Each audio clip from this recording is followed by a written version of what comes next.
Title says it all, 22 B2B lead generation strategies that you can implement online. Now, we've broken these into 4 sections. Top of the funnel, so these are lead gen strategies to get leads from people who are very early on at the research phase. Then middle of the funnel, these are strategies that help you attract people who are maybe comparing you against competitors who are a bit further down the buyer journey. We've got some bottom of the funnel lead gen strategies to help you generate leads from people who are pretty much ready to make a purchase. And then we've got some re-engagement strategies to help you bring people back in who've maybe been thinking about you in the past but have fallen off the radar. Now, all of these strategies can do really well, and we've got examples today of businesses that are using them. In fact, we've got more examples in this video than I think any video we've ever published before. But in order to get the most out of them, you need to ask yourself some questions. We're going to cover those right at the end. These questions will define whether these strategies work really well for you or they fall completely flat. So make sure that you answer those. Okay, section number 1 then, top of the funnel B2B lead gen strategies. Let's start with strategy 1, which is building interactive tools. So here's an example from Deel, who help people with managing global workforces.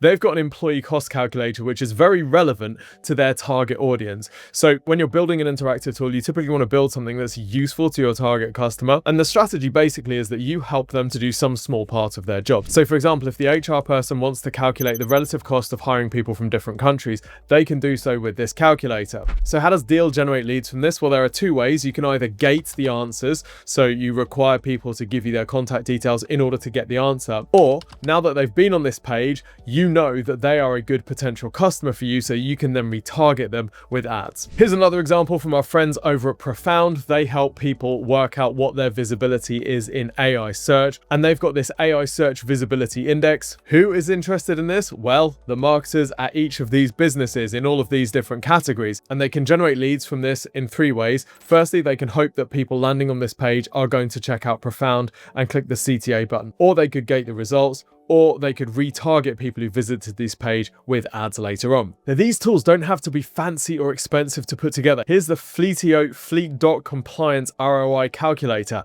Guess what? It's a Google Sheet.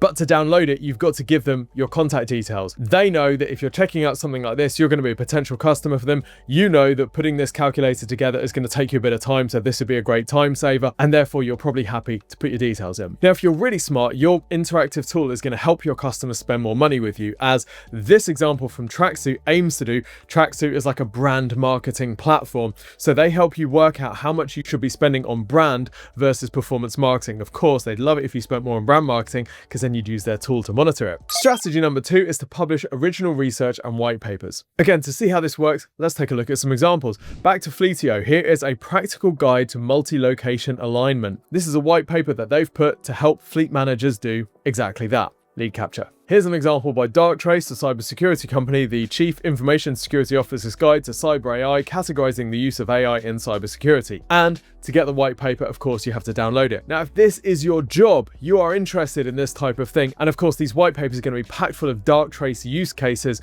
and they're going to know that you're interested in this topic, so the sales team can then follow up with you. Now, you don't necessarily have to put together your own research to share in your white paper or guide. Sometimes you can just take information and data that's out there already, compile it in a new way, and present it to people in a nice package. That's exactly what we did at Exposure Ninja with our State of AI search report. This takes lots of data from all of the different AI platforms and presents it in a single coherent story, so that marketers are able to quickly get to grips with exactly what's going on out there. So although we didn't provide the original research, we're packaging it in a way that's really useful to people and generates leads. Strategy 3 is using AI tools like ChatGPT and Gemini to get people onto your blogs and then convert them through embedded CTAs. Now, we talked in previous videos about how you can structure the content on your site in a way that makes AI tools like ChatGPT want to reference you by using a hub and spoke approach. When they reference you or cite your website, they drive traffic to your page. You can then convert that traffic using embedded CTAs. Let's take a look at some examples. So here we've got a guide on SOC 2 from Vanta, and you can see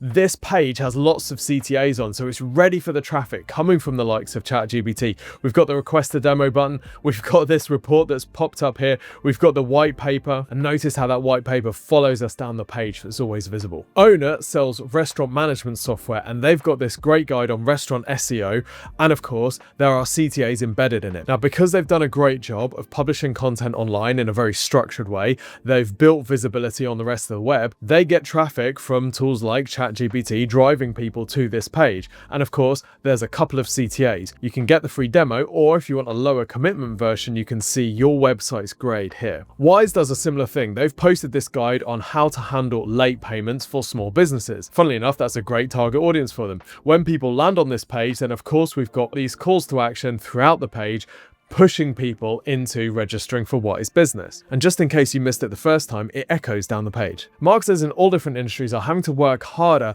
to convert the visitors that are coming to their website than they did previously, because to be honest, there are fewer visitors.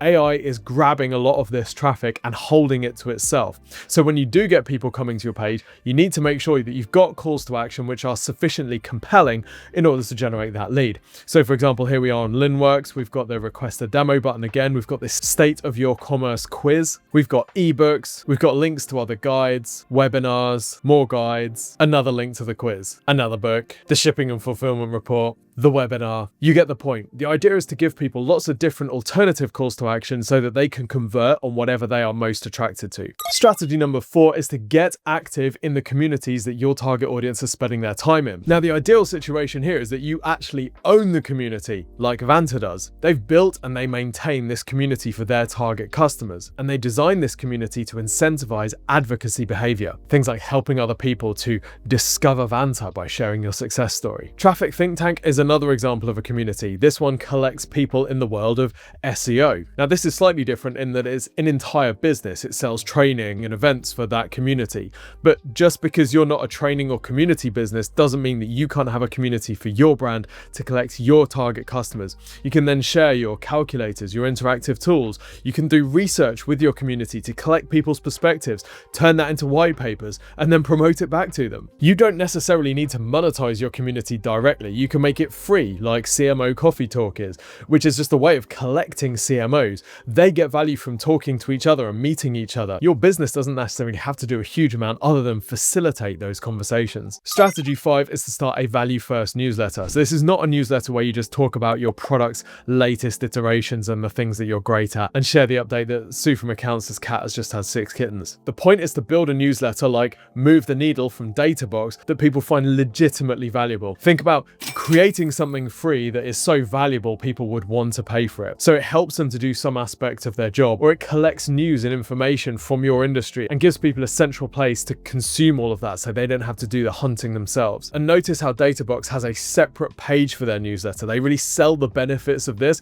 as if they were selling a product or a service. And they show previous examples of the newsletter to demonstrate the value that they're giving to their subscribers. Why does Databox do this? Well, they sell business intelligence software. The sort of people that are interested in making data their competitive advantage are the sort of people that might sign up for Databox's software, even if they're not necessarily looking for business intelligence software. They might not even know what that is, but if they're looking to use data in their business to make good decisions, they could be a potential customer, so Databox wants them in their ecosystem. Here's another great example, the Ahrefs Digest. This is a free weekly newsletter with 284,000 subscribers. This doesn't have to take you a huge amount of time to run, by the way. Look, it just shares the hottest SEO news from the industry, which most of the marketers in this business would already know about anyway. So they're just compiling everything that they read during the week and sending it out in the newsletter at the end of the week. And again, they sell this as if it's a product or service. So they're using the conversion optimization strategies that we talked about, like demonstrating social proof, 284,000 members, sharing testimonials for the free newsletter, and sharing examples of the newsletter itself so people can see how much value they're going to get. Just because it's free doesn't mean that you don't have to sell it. B2B lead generation strategy number 6 is to create thought leadership content like videos and podcasts.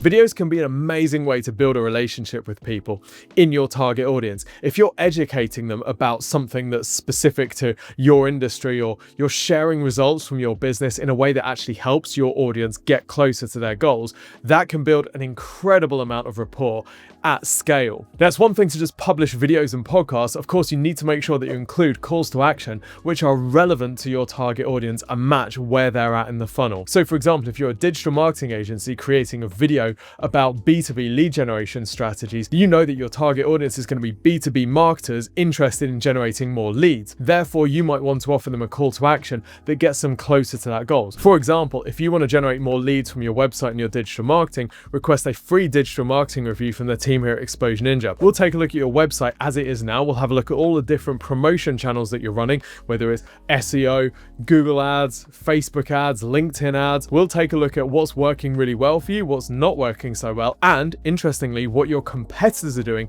to generate leads. We'll then prioritize all of this into a game plan that you can follow over the next 12 months to significantly increase the volume of leads that your website and digital marketing is generating for you. This service is completely free of charge, but not everybody is eligible, so you do need to request it at exposureninja.com/review. Can you see what I did there? Guilty. If you're using some of the other B2B lead generation strategies that we've covered so far, like running a newsletter or white papers or guides, you can also promote them in your thought leadership videos or podcasts. Let's take a look at some non-Exposure Ninja examples. Here's the Freedom of Work podcast by Remo First, which is HR software, and guess what? It's an HR-focused podcast designed to be really interesting to Remo First's target customer. Here's the Fleet Code podcast from Fleetio, which is going to be really boring to anybody who's not in fleet management. But you're not trying to go super viral or get to the top of the charts. You're just trying to really appeal to your target customer in fleet management. So it's okay if you only get 5,000 downloads a week. It's okay if you only get 50 downloads per week if they are your perfect target customer. If you don't have a lot of people in your organization that want to be featured in your podcasts or videos, you can also interview other people from outside your organization as a way of piggybacking on their credibility. Here's the investment management arm from Norge Bank, and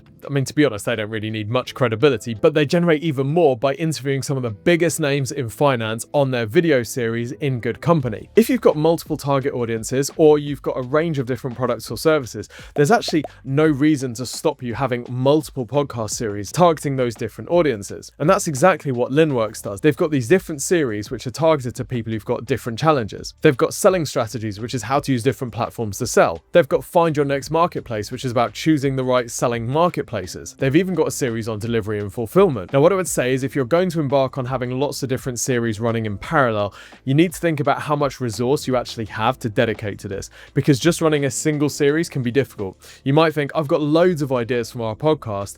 Well, yeah, maybe you've got 10 ideas, but what happens when you're a year in, you've used up your 52 best ideas and now you're in the real dregs? That's why angling your podcast or video series around things that are always changing, like current news topics, can be a good way to keep current without having to constantly think of new ideas. Although it does have the downside of producing less evergreen content. Okay, let's move into the middle of funnel strategies. So these are the ones designed to help you generate leads from people who are a bit further down the buying journey. They're not just curious and in the industry, they're actually starting to think about making a potential purchase, and they might start comparing you against others. Strategy number 7 then is interactive demos. If you've got people landing on your website that are interested enough to take you for a test drive in some form, but they don't yet maybe want to reach out to your sales team, you can offer them a lower commitment demo instead and still generate the lead. Notice here how Navatic has 2 levels of commitment. You can either book a demo, which implies there's going to be someone on the other end, and that's great if you want to ask some questions, but it's bad if you don't really think this is going to be relevant and you don't want to have to reject them. Or you can click to try a demo. If you click to try a demo, it walks you through their platform to allow you to establish whether this might be relevant for you.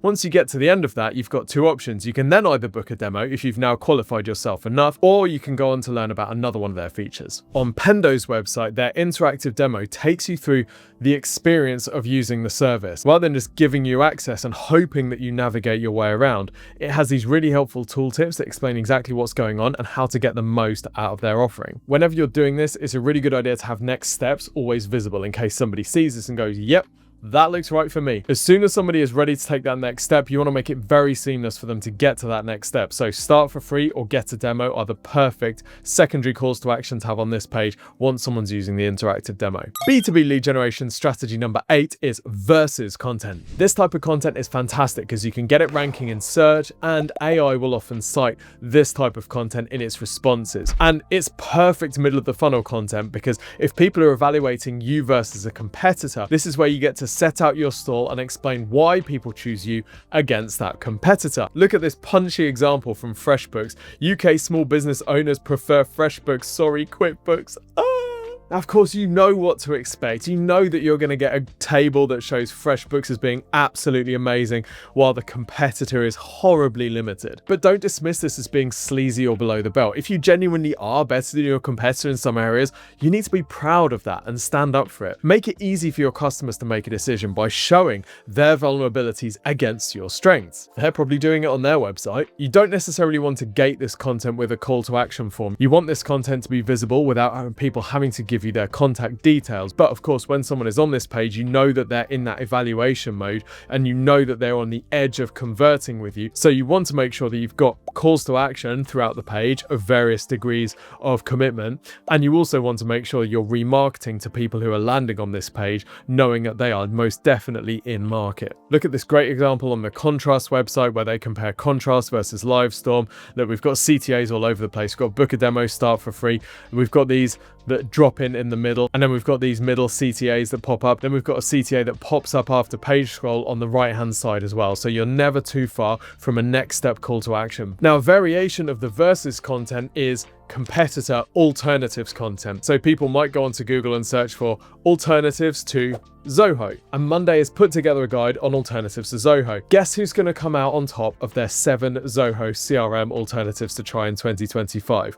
Are you ready? Monday! And look, while you're on this page, multiple CTAs. We've got the get started button, we've got that echoed down here, and we've got a white paper CTA here as well. Get the report, the state of sales technology in 2025. They may have produced this data themselves. They may have just been compiling it from elsewhere. It doesn't really matter. This is a great secondary call to action for this page, targeting people who are looking for an alternative CRM. Here's another example doing exactly the same. If people are searching for B2B alternatives, here's a page of content that's optimized for that search term, gonna be showing up. And of course, Dealfront wants you to sign up for them. Look at this nice CTA that pops up on the bottom of the screen, really eye-catching and targeted to you after you've scrolled a certain percentage down the page. Strategy number 9 is high commitment content like courses. Let's go back to the Deel website to have a look. So remember, Deel is software for people who are managing international teams, and they will often be doing payroll, and they might be doing payroll across different geographies. So Deel has a free payroll course,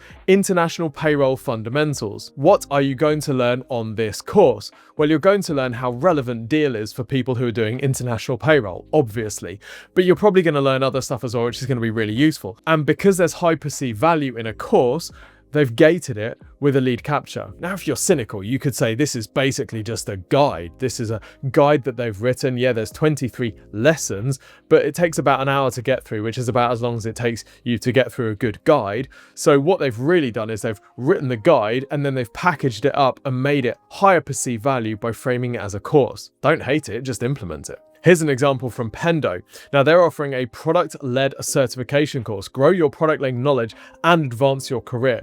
They're targeting people who are aspirational in their career and think that they need to learn more about this topic to get further ahead. And that's really important positioning. Remember that just because it's free doesn't mean that you're not selling it. You have to sell this course, both to get the person to put their details in, but also to invest the time and energy to actually go through the course. So you need to make sure that you're communicating the value that they're going to receive, having put this time and energy investment in. And on the topic of perceived value, Pendo has done a great job of really emphasizing the perceived value of this. Look, we can see a proper curriculum. This makes it feel like a real high value course. We've got different modules, all with repeated calls to action to start the course. We see the people who are leading this, and this really does feel like a proper high value course. Strategy 10 is hosting virtual events. Let's see some examples. Here's Sprout Social, a social media management platform, running a free webinar with someone from Duolingo, which is well known for going viral via social media, talking about virality. This is something that's super interesting to social media marketing managers,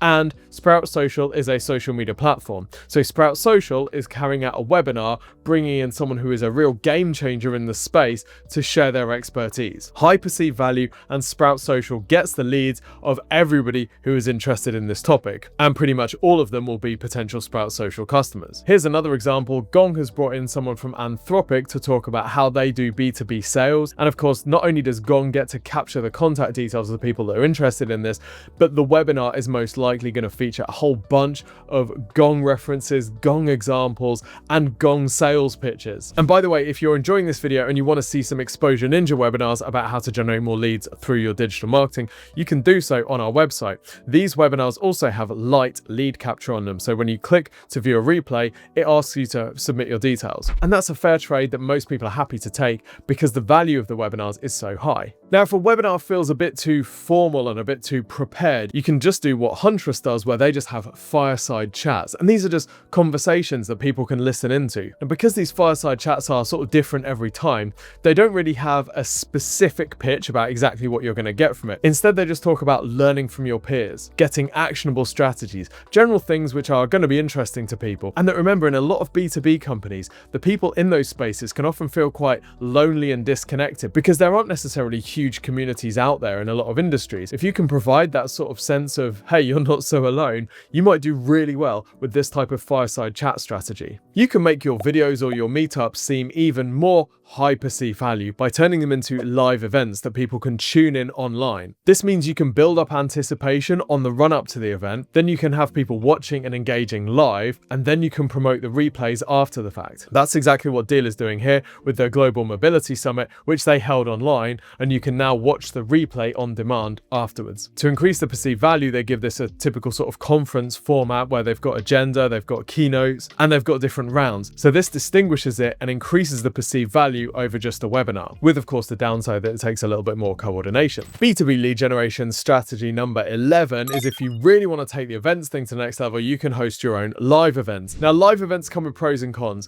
The pros are that you get much better engagement and relationship building with people when they're in person. The cons are it can be incredibly difficult to get people into a room no matter what you're offering them. So you need to make sure you've got enough of an audience and enough budget to actually get people out of their homes and offices and into your venue. One B2B company that does a great job of this is CrowdStrike. They run their Falcon conference in the US and Europe. You can see this is a really well-attended conference. They promote it, and then of course once they've got all that content, they can then promote it after the fact, explore the highlights. If you are going to get people out of their homes and offices to your event, you of course need to give them a ton of value. If the speakers are just your staff, you need to make sure the topics that they're choosing are so high perceived value that people would pay. Even if your event is free, they're essentially paying with their time and travel expenses anyway. So you really do need to massively stack the value to get people out. One way to do this is to do what User Evidence does with their Highline conference, where they actually sell the thing as an experience. Check out this page. Big ideas come from better backdrops, and they make a real focus on the fact that this is in Jackson Hole, Wyoming, and it's beautiful there. They also increase the perceived value by making it invite only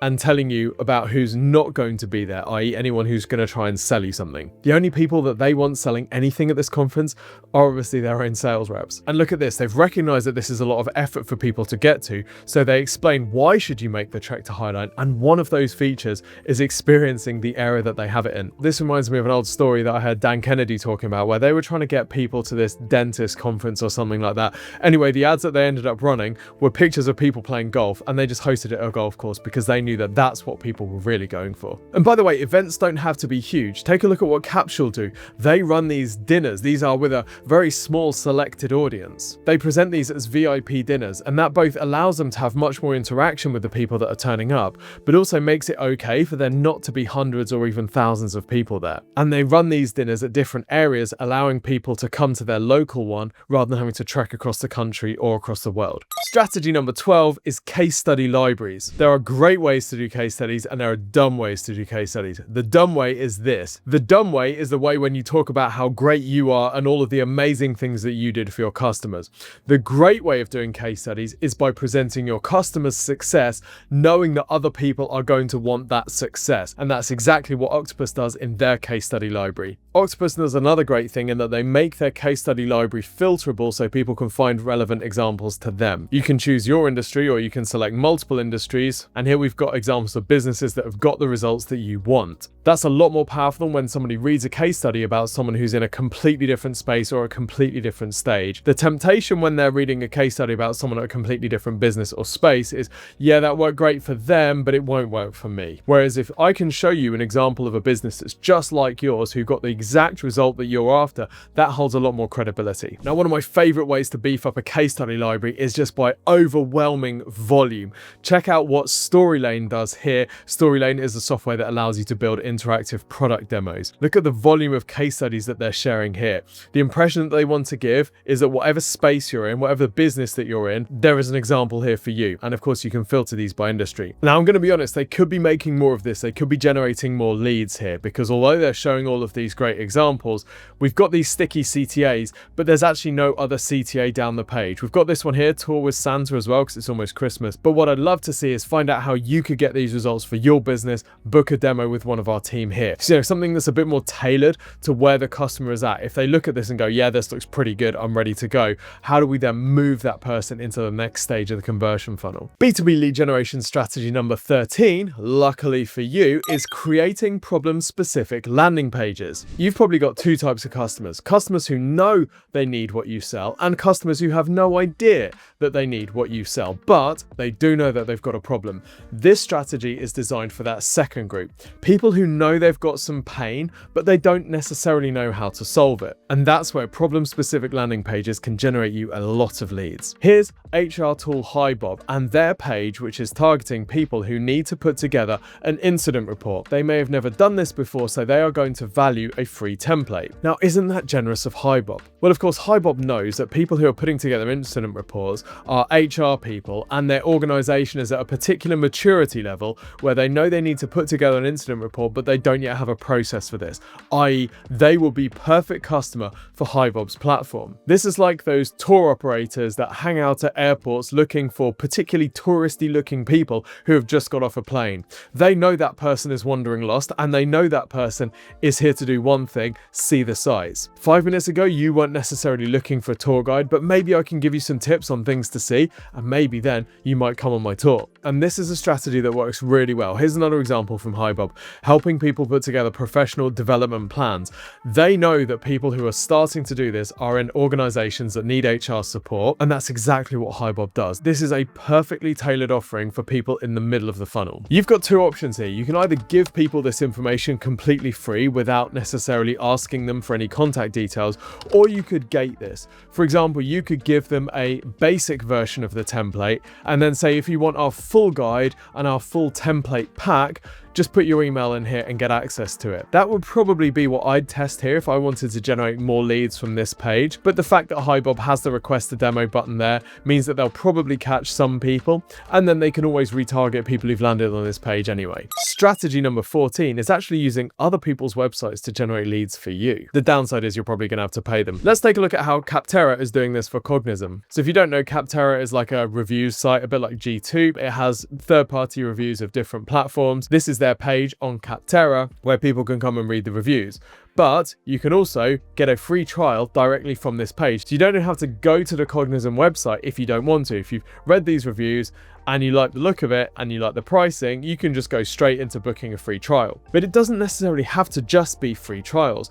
On the G2 website, which is a similar sort of thing, the 6 Cents revenue marketing page includes some of their guides and downloads. When you click to download these, it asks you for your data. Okay, now we're at section 3. This is the bottom of the funnel lead generation strategies. These are the ones that tend to turn into money most quickly. Strategy number 15 is hyper-focused, highly targeted landing pages for both your organic traffic and your paid ads. This is Skedder. They offer software to help people manage physical offices, physical spaces, but as well as general landing pages that they can run for people that are interested in certain features, they also run very specific landing pages targeting people in different roles. For example, here is the page for their facilities team, space optimization for facilities managers.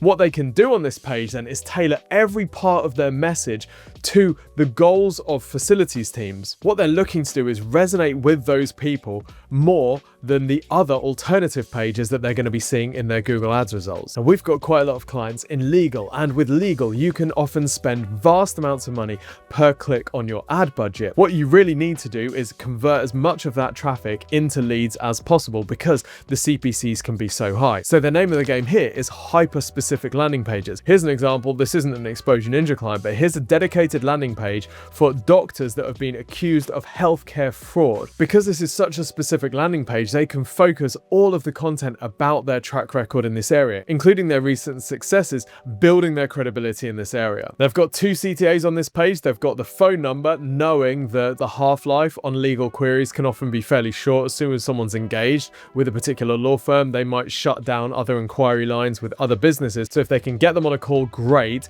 They've got a secondary CTA of get started, only takes 30 seconds. So they're trying to offer a lower commitment alternative, which makes a lot of sense. And offering a couple of different levels of call to action can make a lot of sense, even if your landing page is hyper targeted. Check out how MRI real estate software does this. You can either get a demo or a brochure. Now, obviously a brochure is much lower commitment, but if you're not the decision maker in the business, you might find a brochure really useful because you can then take that brochure to the decision maker in the business and say, hey, look what I found. You can take this to another level with strategy 16, which is to create segment specific landing pages or even segment specific sections of your website, as Monday.com has done. They have an entire separate section of their website, which is for developers, demonstrating the benefits of Monday for that crowd. Now, the product itself isn't any different for developers, but the way they position it and present it is very tailored to that audience and their needs and their goals. But what if you're not a developer? Well, that's okay, because Monday has what it calls a work management variant video for you if you're a project manager. Monday Work Management. What about if you're a customer service team? Well, that's okay too. We've got Monday Service for you.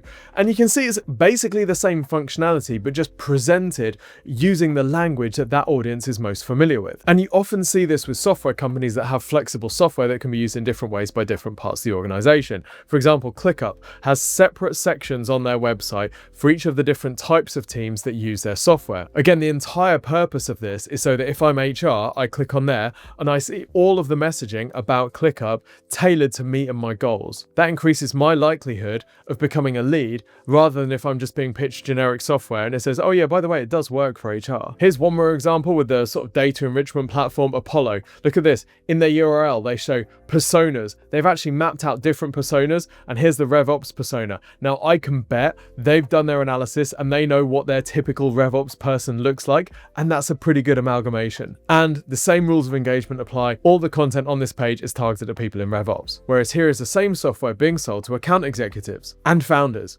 Now, remember, Apollo's offering is exactly the same, but the goals and the things that they're emphasizing are tailored to each of these different personas, which is going to make it much more likely that me as a founder, I'm going to get a demo from this because it's all about finding buyers and closing faster. Great, that's what I need. Whereas if I'm an account executive, I want to grow my pipeline. Strategy number 7 actually doesn't have any examples because it's so basic, but it's something that so many businesses actually don't spend any time on. And that is SEO for bottom of funnel terms.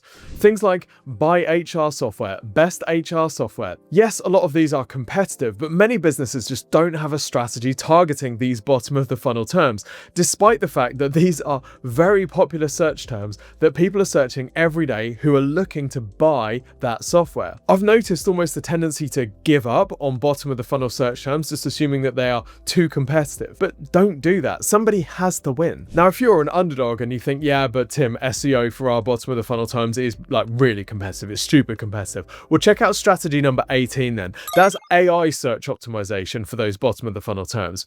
So these are, rather than targeting best HR software in Google, target best HR software in ChatGPT. Often the businesses that are doing really well in regular traditional SEO haven't really got to grips with AI search optimization yet. And we've had some amazing results for clients getting them ranked in tools like ChatGPT, even if they're smaller businesses or challenger brands. We've got other videos on this, so I'm not going to go into loads of detail on exactly what you need to do, but we'll link to them in the description. Okay, before I go through the questions that you need to answer to make sure any of these strategies work for you at all, we're going to go through some re-engagement lead generation strategies. So these are the things that you can do to re-engage maybe old leads, expired customers, or people who've come into your world, they've been in your orbit, but they haven't taken the plunge yet. Let's start with strategy 19, which is paid social retargeting. Throughout today's video, we've talked about ways to get different people who match your target customer profile on your website. But once they're on your website, there might be a 1, 2, 5, 10% chance that they convert. The rest of those people though, they might be super relevant for your business, but they drift away. They go and visit someone else, they close the tab, they forget about you. What do you do with those groups? Well, one of the best things to do is retarget them with paid social ads. You can run ads to the people who've been on your site but haven't converted yet. But what should those ads say? Well, initially you might want to echo the calls to action that you had on the page the first time. But if that doesn't work, you don't just want to keep sending that message to that person over and over again. If they're not interested in your free demo, they're not taking your free demo. So what you can do instead is then go to your secondary call to action, which might be lower commitment. Whatever other lead generation magnets that you've produced, you can test them with this audience. If you have a sequence of retargeting ads which test different approaches to see what works for that person. Just because they didn't convert on your website doesn't mean they're dead. And just because they didn't convert on the first retargeting offer that you made to them doesn't mean they're dead either. You can keep trying until you get them. You can do the same thing with strategy 20, which is paid search and display ads via Google. You can use remarketing lists for search ads to actually target people who've been on your website. When they search for something similar on Google, you can then say, hey, come back here, remember us. Or you can run display ads or video ads on YouTube to people who've already been on your website or who are in your email list already. These remarketing and retargeting lists can often be some of the highest performing audiences that you can target using either search, display, or social ads, because they're already aware of you. You don't have to get through that awkward initial introduction phase. They've already read your content. They may have already downloaded something. They may have already had a demo from you. Strategy 21 is high intent pop-ups. You can be really creative with pop-ups these days. You can use pop-ups to retarget people who've been on your site, who've come back, who've visited certain pages. Here's an example of not a retargeting pop-up being used, but an example of where one should be used. We're over on the SEMrush site here. New report from .trends and Statista reveals how AI search is changing the web. I would love to see a scroll depth pop-up here. Oh, you're interested in this? You might be interested in booking a demo with SEMrush or downloading the full data. But instead, the only pop-up that arrives is a fairly high commitment one to sign up for their software, albeit with a free trial. You can also use exit intent pop-ups. These are ones that when the user motions to leave the page, for example, to close the tab, they get a pop-up. Let's take a look at a great example on the Sage website. In this example, it's notice I'm trying to leave the page and it's showing me this pop-up, a last gasp, don't leave now. Our final engagement lead generation strategy is email automation. With many email marketing platforms nowadays, you can target people with specific email automation follow-ups if they visit certain pages on your website. Now, of course, you have to have their email address first, but this essentially works like the basket abandonment sequences that we see in e-commerce. You go onto a shop's website, you put some items in your basket, you fill in your email address, but you don't check out. What happens then? You get the email saying, hey, come back to check out with us. And you can take exactly this approach with your B2B website if you already have that customer's email. So let's say, for example, that Sage had already got my email address because they've given me some white paper, download, or guide. Now, if I'm then on the Sage website, and let's say I go to the accounts receivables page, they could have an email automation that followed up with me to say, hey, Tim, it looked like you're interested in accounts receivable. You might want to check out one of our guides on how to get paid faster or how to measure your accounts receivables. A lot of B2B companies are sitting on a gold mine with their email marketing, and they're just not implementing the sort of stuff like this that can have a huge impact. And remember, this traffic is completely free. You don't have to pay anything to send out emails. Okay, now for the bad news. We've just given you 22 B2B lead generation strategies, but all of these will fail if you don't have good answers to a few questions. The first question is, who are you actually for? Your ICP, your ideal customer persona. A staggering number of marketing teams, including for some massive businesses, don't actually know the answer to this question. And if you don't know the answer to this question, it can be very difficult or even impossible to tailor your content and your calls to action to make them really resonate with the people that you want to target. We've got a video all about how to identify your target customer, which we'll link to in the description. The next question to answer is, where is your audience spending their time? If they're spending their time on LinkedIn, but you're only running ads on Facebook, that's really not going to work. If they're spending their time going to in-person events and they never spend their time reading white papers, then it doesn't matter how many white papers you produce, that's not what they want. Honestly, there's no shortcut to this. The best way to understand where your target customer spends their time is to talk to them. We've done things like offer people Amazon vouchers just to talk to us for a 15-minute conversation. The information and the clarity that you can get from these conversations can be unbelievable, and it can really set you up your marketing campaigns for success. We actually do this for our clients in something called the Branding and Positioning Accelerator, where we build these customer personas and understand where these customers spend their time. When we buy a business, this is the first thing that we do. We want to understand deeply who are the target customers for this business and who's already buying for this business, so that we can configure and calibrate all of our marketing to match and resonate with them directly. We also need to be able to answer the question, how do people buy our thing? Are they making the decision alone, or are there other decision makers? Are they doing this quickly via a free demo, or do they spend ages and ages looking and researching and compiling lots of information? The more you can tailor your content and your lead generation bait to the way that people buy, the more effective it's going to be. Over the years, we've seen businesses that are desperate to convert that customer immediately on the website. The customer, though, is going to spend time looking at this. They need to check with lots of other people in the organization.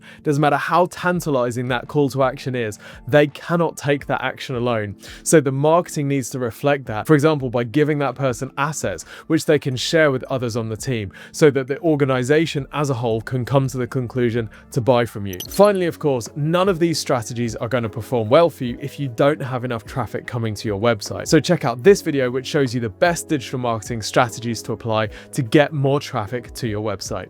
Until next time, see you soon.